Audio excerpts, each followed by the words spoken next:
हमारे लवजी ऋषि जी महाराज साहब के नाना जी थे, उनको 56 करोड़ का धन प्राप्त हुआ था। 56 करोड़ सोना मोहरे उनको प्राप्त हुई थी। वो कहना रह गया है, प्रसंग निकल जाएगा फिर बात रह जाएगी। बात ये है कि हमारे लवजी ऋषि जी महाराज साहब, जिनको गुरुदेव के गुरु, उन्होंने क्रियोद्धारक लवजी ऋषि जी महाराज साहब थे और हमारी ऋषि परंपरा के अंदर क्रियोद्धारक ऐसी उनको पदवी मिली हुई थी।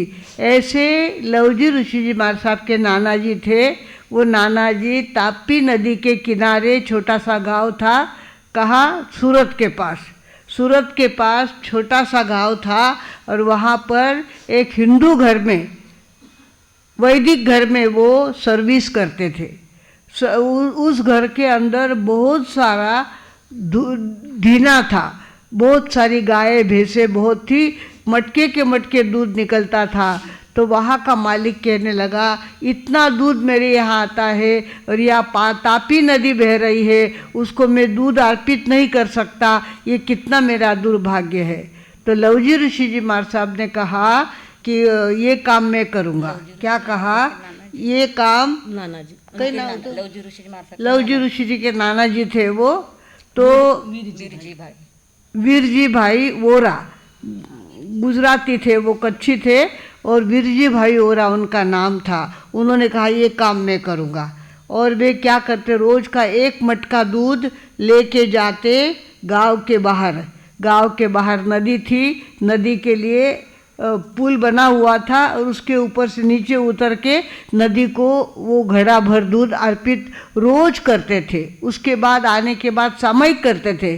पहले दूध दे के आ जाते, बाद में सामयिक करते और अपना धर्म भी वो संभालते थे। ऐसे लवजी ऋषि जी महाराज साहब के नाना जी एक दिन दूध लेकर के जा रहे थे और एक बड़े सारे सर्प ने उनकी धोती पकड़ ली। उनकी क्या कर ली, अंधेरा था, अब तक सूरज उगा नहीं था, उससे पहले वो चले गए थे, तो उनकी धोती उन्होंने पकड़ ली। तो वो डरे नहीं, उन्होंने कहा जीव है, जीव को ही तो बुलाएगा, उसमें कोई बात है। तो वो मुंह में धोती पकड़ी सर्प ने और धीरे धीरे पीछे पीछे सरकता गया। सरकते सरकते पुल नीचे उतरा और नदी के पास चला गया। और जैसे वो कहता, तू भी हमारे साथ आ जा, तू भी हमारे साथ आ जा, इस तरह से कहते थे। उनके पीछे पीछे लवजी ऋषि जी महाराज साहब के नाना जी जाने लग गए और धीरे धीरे नदी के किनारे गए। वहाँ इतनी बड़ी शिला थी, शिला के नीचे रास्ता था, उसके अंदर सर्प चला गया। आगे मुंह और पीछे पूँछ, इस तरह से पीछे पीछे सरकता गया और उनको कह रहा था कि तू, उन्होंने धोती पक्की पकड़ के रखी थी। तो वे नीचे नीचे उतरते गए। वहाँ जाके देखा तो अरे बाप रे, इतना सारा सोना यहाँ पे पड़ा हुआ है, ओहो। तो वो इशारे से कह रहे थे तू ले जा, ये सारा तू ले जा।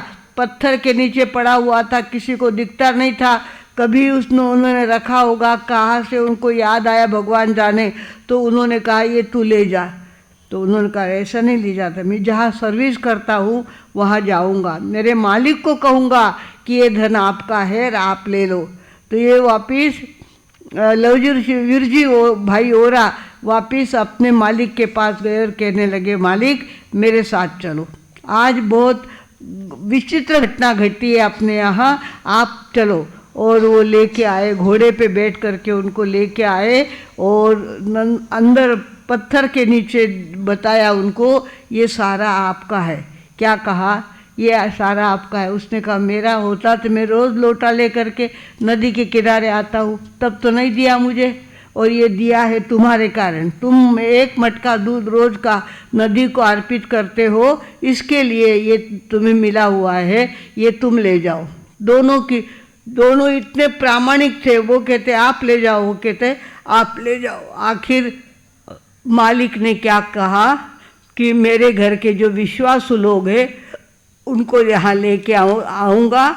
और उन्होंने क्या करा, बैलगाड़ी, पहले बैलगाड़ियाँ बहुत होती थी, बैलगाड़ियाँ लेके आई, बोरे लेके आए और अपने लोगों को, विश्वास के लोगों को लेके आए और वो धन सारा बताया। कहा ये सारा धन क्या करो,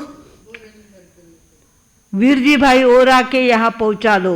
वीरजी भाई ओरा एक सर्विस करने वाला आदमी था सामान्य, और उसके घर ये सारी गाड़ियाँ अंधेरे अंधेरे में पोते भरे, बोरे भरे और गाड़ियों के अंदर रखे, और वो सारा सोना मोहरे कहाँ चली गई, वीरजी भाई ओरा के यहाँ चली गई। वहाँ धनतेरस के दिन ये धन उनको प्राप्त हुआ था। धनतेरस, चौदस और दिवाली 3 दिन तक लोग उसको गिनते थे, उस सोना मोहरों को गिनते थे। तो कितनी निकली, 56 करोड़।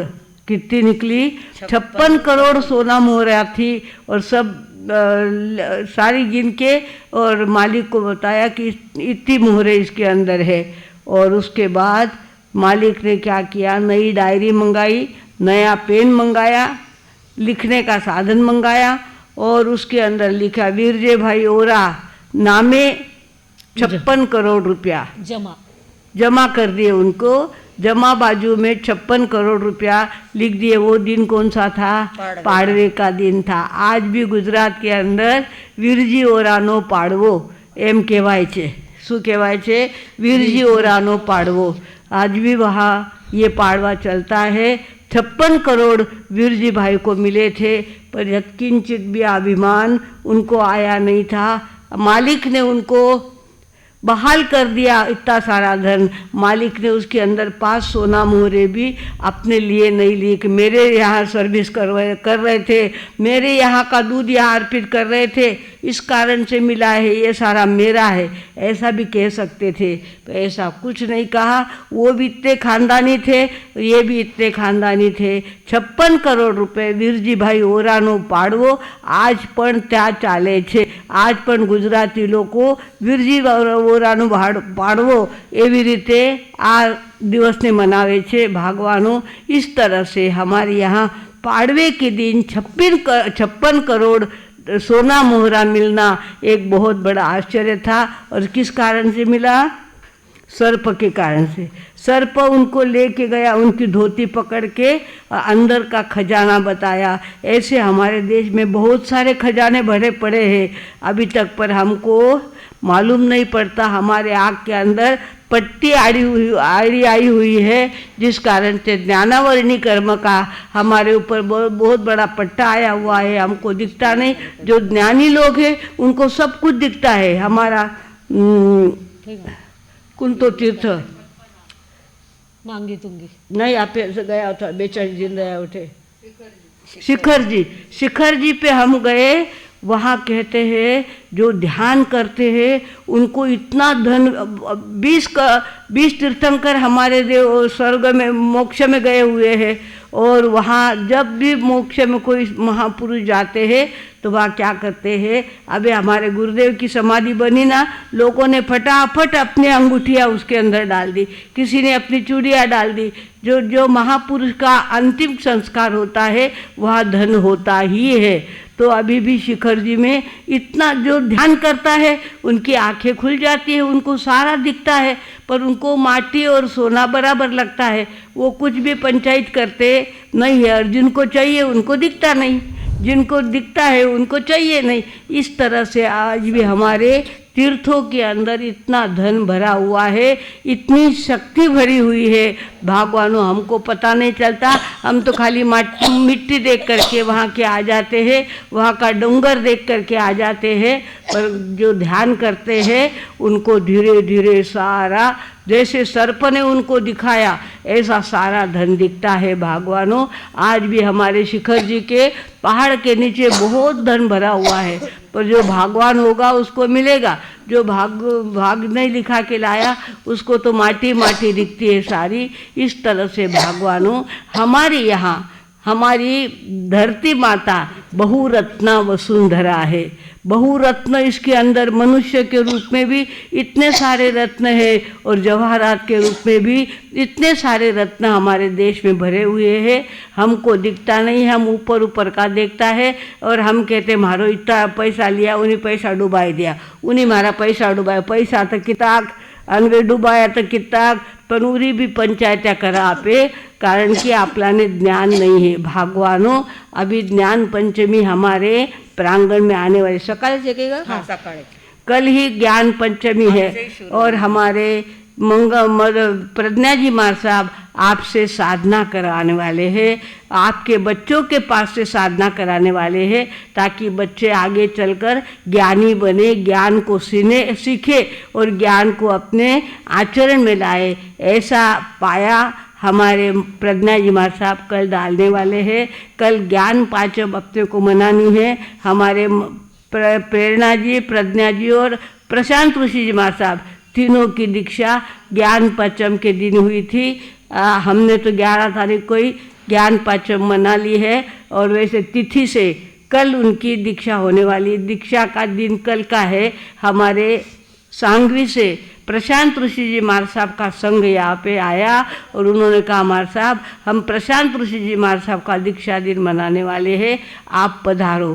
पर हमारे यहाँ तो मंगल प्रभा जी मार साहब अभी हॉस्पिटल में दाखिल हुए हैं, उनका ऑपरेशन होने वाला है। पथरी हो गई उनके पेट में, वो पत्थर नहीं, उसका जब अटैक आता है इतना ज़बरदस्त अटैक आता है, हमारे प्रमोद सुधा जी मार साहब तो ऐसे धरती पे लौटते थे, इतनी वेदना उनको होती थी। तो हमने सोचा अभी अपन शहर में है, सारी सुविधा यहाँ पे है, तो अपना ये काम भी करवा लेना चाहिए। कल वो यहाँ से गए हैं, आज उनका ऑपरेशन अभी हुआ ही होगा। 9:30 बजे ऑपरेशन होने वाला था, अब हुआ होगा उनका ऑपरेशन।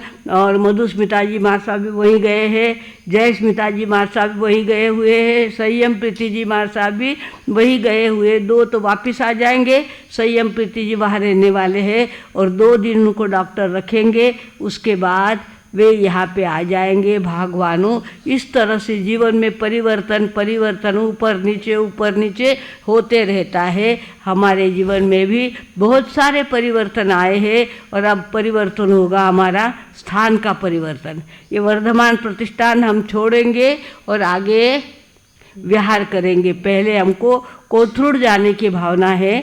कोथरूड के बीच में हमारे एक डॉक्टर रहते हैं, गांधी डॉक्टर, जो मंगेशकर हॉस्पिटल में प्रैक्टिस करते हैं, कान नाक घसे की प्रैक्टिस करने वाले बहुत बड़े डॉक्टर हैं। उनकी बहुत ज़्यादा विनती है, खाली वहाँ नौकारसी का काम करेंगे। अपने साथ जो लोग आने वाले हैं उनके भी नौकारसी का वो ध्यान रखने वाले हैं। और इस तरह से हम आगे कोथरूड जाएंगे, वहाँ 2 दिन ही रहना है। उसके आगे हमारा लोनिकन तो है ही, गौशाला तो है ही, आगे कैसे होता है ये आगे समय आने पर आपको बताएंगे। आज इतना ही बोलकर मैं विराम लेती हूँ। ओम